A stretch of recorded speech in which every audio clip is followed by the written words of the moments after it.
Morning guys and welcome back to Travelala. আমি কিন্তু আজকের দিনটা নিয়ে ভীষণ এক্সাইটেড, কারণ আমার বহু বছরের স্বপ্ন আমি তাজমহল দেখবো।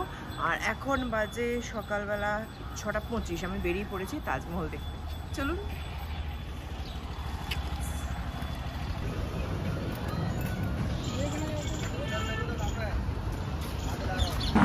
বেশ মোটামুটি 1 কিলোমিটার আগে থেকে কিন্তু গভর্নমেন্টের ব্যাটারি কার যায়, পার হেড 20 রুপিস করে। তো আমরা ব্যাটারি কারের জন্য ওয়েট করলাম না, কারণ অনেক ভিড় অলরেডি জমে গেছে। এত সকালেও সবাই ভাবছে একটু ফাঁকাতে ফাঁকাতে যদি তাজমহলটা দর্শন করে নেওয়া যায়। আমরা তাই হেঁটেই যাচ্ছি, আর ব্যাটারি কারের জন্য ওয়েট করিনি।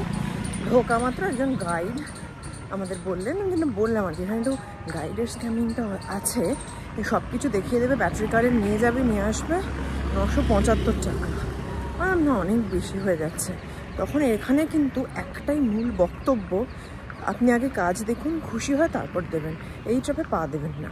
যেই টাকা রফা হবে সেটা আগে থেকেই রফা করে নেবেন। আমি স্ট্রেট বললাম 500-র বেশি দেবো না। 975 তো তার থেকে নিচে কমাতে আমার একটু কিরম লাগলো। হয়তো 300 বললে রাজি হয়ে যেতেন, আপাতত 500-তে রাজি হয়ে গেছেন। সো লেটস সি, এবার তাজমহলে গিয়ে দেখি, আমার স্বপ্নের তাজমহল। भैया ये टोकन किसका है?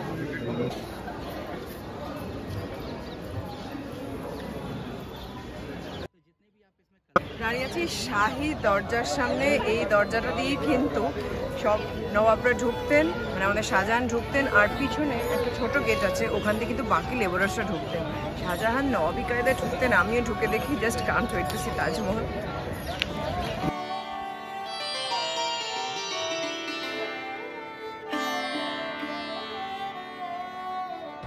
পিছনে দেখছেন শাহী দরজা, হ্যাঁ এইটা দিয়েই কিন্তু আমরা ঢুকলাম।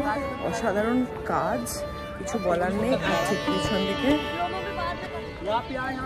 তাজমহল,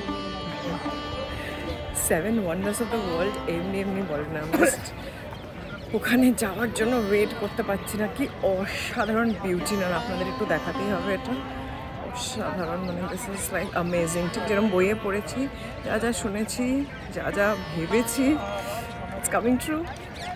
বিশ্বাসই হচ্ছে না, দাঁড়িয়ে আছি তাজমহলের সামনে। অসাধারণ আর্কিটেকচার, মানে এরা না দেখলে বিশ্বাসই করা যায় না। ওটা মার্বেলের কাজ, মাখানা বলে একটা পাথর, মাখনা বলে একটা পাথর রাজস্থান থেকে এনে কিন্তু এই পুরো তাজমহলটা বানানো হয়েছিল। সব থেকে ইন্টারেস্টিং আমার যেটা লাগলো, যে 4টে পিলার আছে, 4টে পিলার কিন্তু একটু বাইরের দিকে কাত করা, যাতে যদি ভূমিকম্প হয় তাজমহলটা যেন নষ্ট না হয়, বাইরের দিকেটা পড়ে। ভীষণ ইন্টারেস্টিং। আর এই যে কালারফুল মোটিভগুলো দেখছেন দরজার সামনেটাতে, এইটা কিন্তু কোনো কালার ইউজ করা হয়নি। রুবি, স্যাফায়ার ইত্যাদি বিভিন্ন ধরনের এক্সপেন্সিভ পাথর, জুয়েলস যেগুলো আমরা বলি, সেই পাথর দিয়ে কিন্তু মোটিভ বানিয়ে তারপর গ্লু দিয়ে দেয়ালের মধ্যে পেস্ট করা হয়েছে। ও সাধারণ কাজ। আরও অনেক কিছু জানতে পারলাম, বলবো আপনাদের আস্তে আস্তে। চলুন এখন ভেতরে গিয়ে দেখি শাহজাহান আর মমতাজের পাশাপাশি দুটো টোন। আমরা চলে এসেছি তাজমহলের ওয়েস্ট সাইডে, এবং এই ওয়েস্ট সাইড দিয়ে আমাদের এই লাইন বরাবর ঢুকতে হবে ভেতরে। কিন্তু একটা জিনিস আপনাদের না দেখিয়ে পারছি না, এবং এটাও কিন্তু ভীষণ ইন্টারেস্টিং। তাজমহল কিন্তু বলাই হয় যে সবকিছু ভীষণ সিমেট্রিক্যাল এখানে। এটা দেখুন, ওয়েস্ট সাইডটাও যেরকম লাগছে, ইস্টটাও সেরকম, ব্যাক সাইডটাও সেরকম। তাহলে প্রত্যেকটা সাইডেই একরকম দেখতে, ওয়ান্ডারফুল।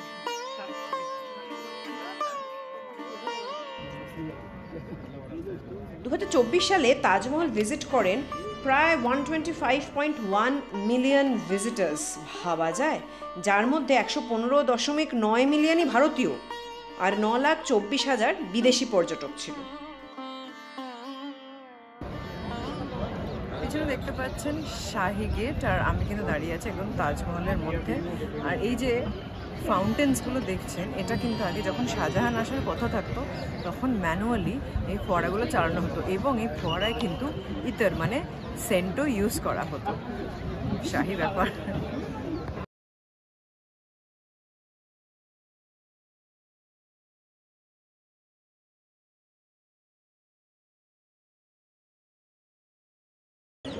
তাজমহল কিন্তু থাকার কোনো প্যালেস না, এটা কিন্তু মমতাজ মহলের মকবরা। এবং যেখানে আমরা দেখেছি মকবরা আছে, মানে ওনাদের গ্রেভটা সিচুয়েটেড, সেখানে কিন্তু একটা মস্ক থাকে। তাই ওয়েস্ট সাইড অফ তাজমহলে কিন্তু একটা মস্ক আছে, কিন্তু তাজমহল যেহেতু আমরা জানি সব সময় খুব সিমেট্রিটা মেনটেন করে এসছে, তাই মস্কের ঠিক উল্টো দিকেই একটা সেম বিল্ডিং ক্রিয়েট করা হয়েছিল এবং সেটার নাম গেস্টদের ওপর রাখা হয়েছিল মেহমান খানা। কিন্তু ওখানে কিন্তু কোনো গেস্ট বা মেম্বার্সদের থাকার ব্যবস্থা ছিল না, জাস্ট সিমেট্রিটা মেনটেন করার জন্য ঠিক মস্কের আর্কিটেকচারটাকে রেপ্লিকেট করে সেম উল্টো দিকেও বানানো হয়েছিল। বলেছিলাম তাজমহল চারদিক থেকে কিন্তু একদম একই রকম দেখতে, এই যেদিকে যাচ্ছি মানে এত অসাধারণ লাগছে যে ফটো বা ভিডিও না তুলে পারছি না। দেখুন একবার, মানে পুরো সূর্যের আলোটা পড়েছে আর কি অসাধারণ লাগছে, একদম পুরো চমকাচ্ছে মনে হচ্ছে। Seriously 7 wonders of the world এমনি এমনি এটাকে বলে।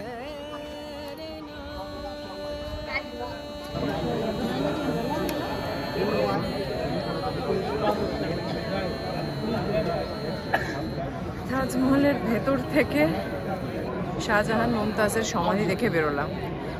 যমুনার তীরে বানানো হয়েছিল তাজমহল, দেখতেই পাচ্ছেন যমুনার তীর, আর পিছন দিকে ওটা হচ্ছে মেহতাব গার্ডেন, যেখানে আমরা যাবো আর কিছুক্ষণ পর।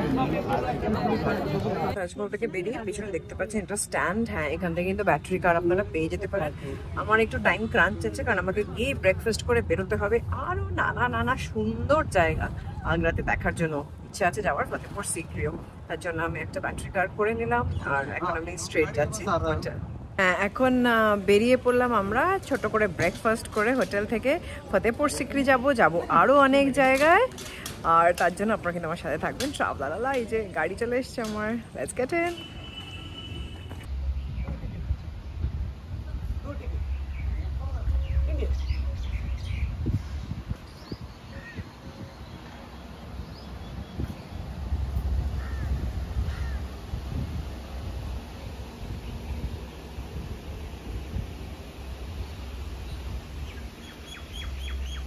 এখন চলেছি মেহতাব গার্ডেনের দিকে। গার্ডেনে নাও ঢুকতে পারি, কিন্তু ওখানে নদীর যে একদম কিনারাটা আছে ওখানে যাব, যেখান থেকে তাজমহল দেখা যায়। পাশেটা বড় মাঠ, খেলা হচ্ছে কিন্তু ওখানে।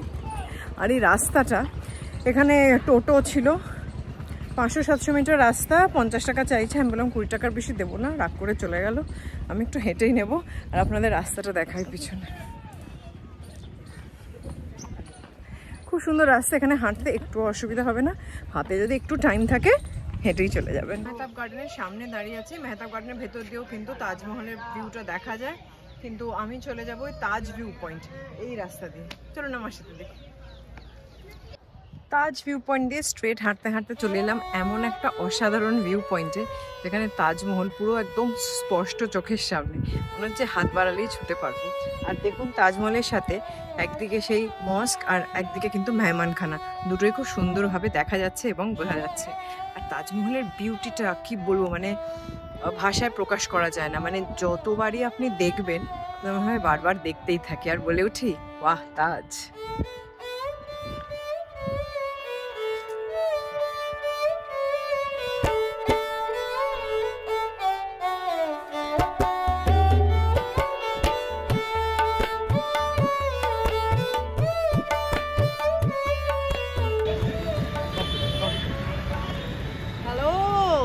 চলে এসেছি আগ্রা ফোর্টে। তাজমহল দেখা হয়ে গেছে ব্রেকফাস্ট করে, এখন আগ্রা ফোর্ট আগে দেখবো, তারপর দেখবো ফতেহপুর সিক্রি। চলুন আমার সাথে দেখি কি ইন্টারেস্টিং জিনিস আছে দেখার। তাজমহল থেকে মাত্র 2.5 কিলোমিটার দূরে এই আগ্রা ফোর্ট অবস্থিত। মুঘল শাসকদের রাজকীয় থাকার জায়গা ছিল এটা। এখন ইউনেস্কো ওয়ার্ল্ড হেরিটেজের সাইট এটা। এখানে শাহজাহানি মহল, গজনিন গেট, জাহাঙ্গীরের chain of justice, মুথাম্মন Burj, ঝরোখা, shish মহল এসব তো দেখতে পাবেনই। সঙ্গে মুঘল স্থাপত্যের এক অনবদ্য নিদর্শন পাবেন এই দুর্গতে। তাই দু চোখ ভরে দেখে নিন আর ফিরে যান ইতিহাসের পাতায়। পিছনে দেখতে পাচ্ছেন এটা হচ্ছে জাহাঙ্গীরি মহল আর এটা হচ্ছে অঙ্গুরি বাগ। এইখানেই কিন্তু থাকতেন জাহাঙ্গীর, এবং এই পুরোটা কিন্তু রেড স্যান্ডস্টোন দিয়ে তৈরি। মানে বেশ রাজকীয় ব্যাপারটা বুঝতেই পারছেন। মানে তখনকার দিনে যেরকম ধরনের বানানো হতো, বিশাল বিশাল কেল্লা আর বিশাল বিশাল মহল, মানে ভাবা যায় না। এই রাজকীয় ব্যাপারটা আর একটু অনুভব করে চলুন কাছ থেকে দেখি। এই যে আমার পিছনে দেখছেন, এটা কিন্তু জাহাঙ্গীরের বাথটাব, মানে সেরকমই বলা হয়, এবং এটার উচ্চতা 5 ফিট, সার্কামফারেন্স হচ্ছে 25 সেন্টিমিটার, আর ডায়ামিটার হচ্ছে 8 ফিট, সরি 25 ফিট, আর হচ্ছে 8 ফিট। এবং এটা কিন্তু যদিও জাহাঙ্গীরি মহল বলা হয়, এটা কিন্তু আকবরের বেঙ্গলি মহলেরই একটা পার্ট। চলুন ভেতরে গিয়ে আরো দেখবো। আর হ্যাঁ, এটার বাইরে, টাবের বাইরে কিন্তু কিছু জিনিস ইনস্ক্রাইব করা আছে, যেটার মানে হচ্ছে হজে জাহাঙ্গীর। হজে জাহাঙ্গীর মানে জাহাঙ্গীরের টাব। এটা দেখবেন বাইরেটাতে ইনস্ক্রাইব করা আছে, অনেকটা রুইন্স হয়ে গেছে, একটু কাছে আসে।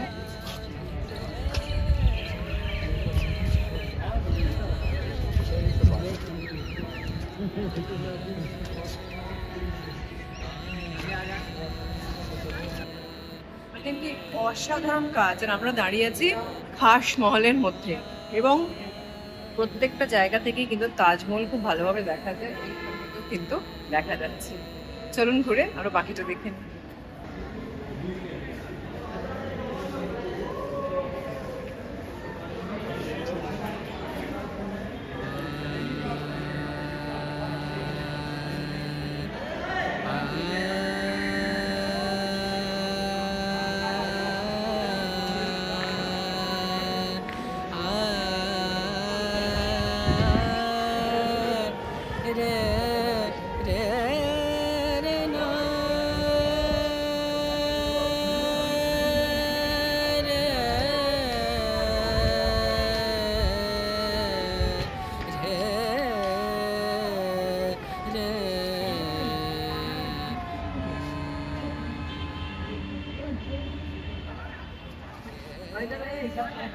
এক্স্যাক্টলি, তাজমহল দেখা যাচ্ছে এখান থেকে।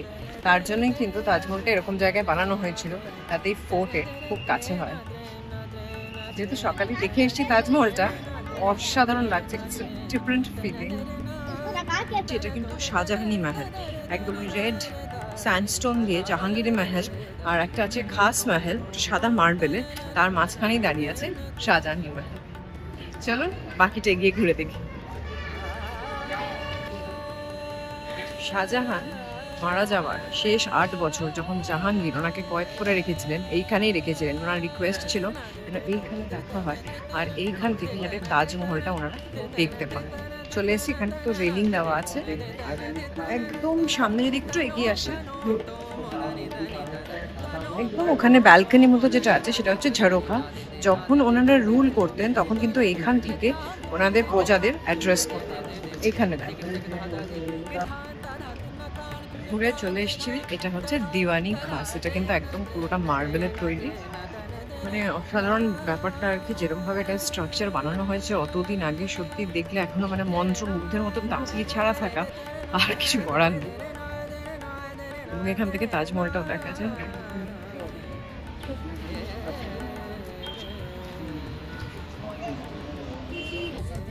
চলে এসছি ফতেপুর সিক্রির মধ্যে। এখানে কিন্তু একটা পয়েন্ট অবধি গাড়ি আসে, বাকি কিন্তু আপনাকে এখানে ব্যাটারি কার আছে, তাতে যেতে হবে।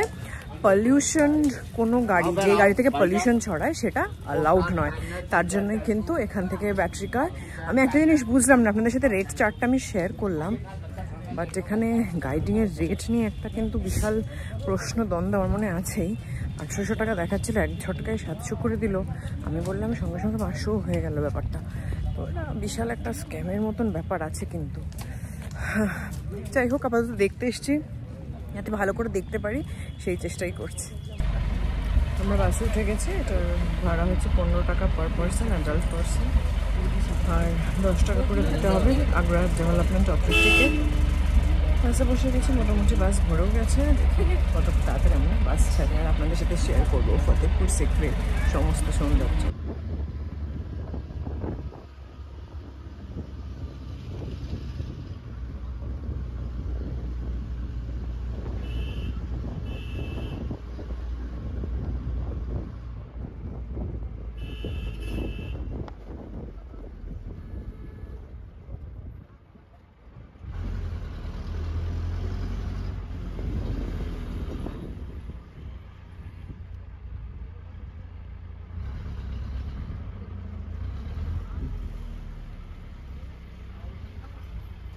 দেখতেই পাচ্ছেন ভীষণ ভিড়। আমার পিছনেই কিন্তু বুলন্দ দরওয়াজা, এক্স্যাক্টলি এটা এত ফেমাস একটা জিনিস, আমরা সবাই পড়েছি এটা সম্পর্কে, আজকে দেখতে পেলাম বুলন্দ দরওয়াজা। আর আমার এইদিকে আছে জামা মসজিদ। আকবর কিন্তু এখানে নিজে প্রে করতে আসতেন।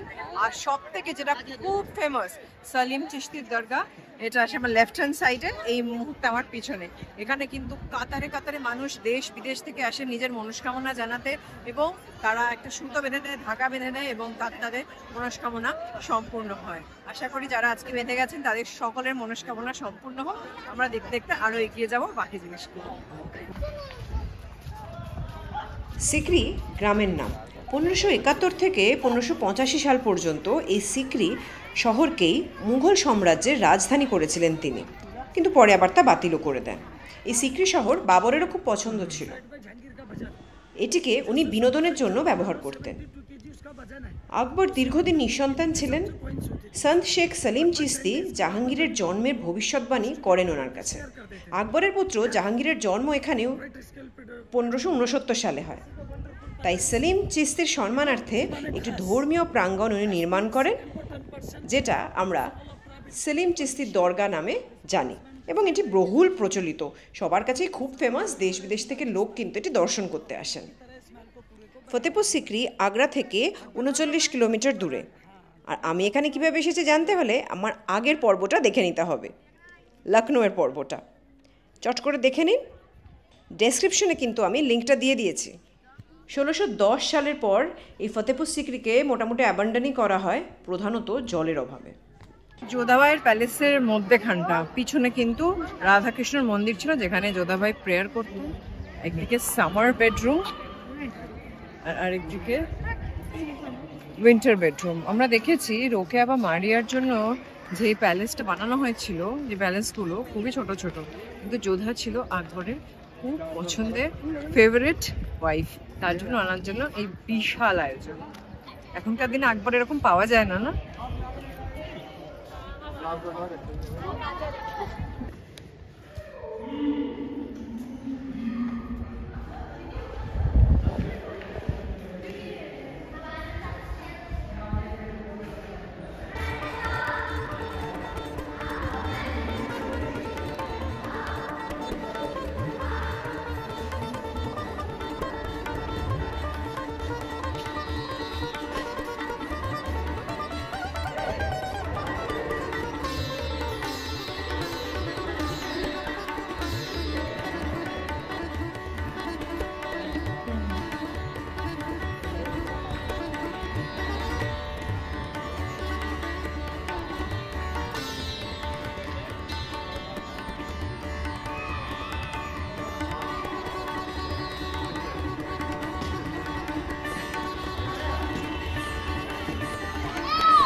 বেগম মারিয়ার প্যালেস, ঠিক আছে? এখানে আমরা দেখতে পাচ্ছি এই যে উপরে যে নীল কালারটা আছে, এটা কিন্তু পার্সিয়ান আছে, আর ওখানে কিন্তু পার্সিয়ান স্ক্রিপচার্সও আছে।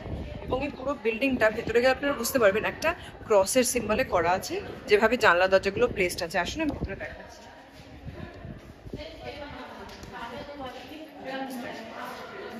পুরো ব্যাপারটা কিন্তু একটা ক্রস করা আছে। আর এই যে দেখছেন, এটা পুরো ক্রিশ্চিয়ান ডিজাইনটা আছে। আর এই আপনি যদি পিছনে চলে আসেন একটুখানি, দেখবেন ওপরে কিন্তু বেডরুমটা আছে। এখন কোনায় দরজাটা যেটা আটকানো আছে, ওখান দিয়ে সিঁড়ি দিয়ে উনি কিন্তু উপরে বেডরুমে উঠে যান। চলো এবার যোধাবাইয়ের প্যালেস।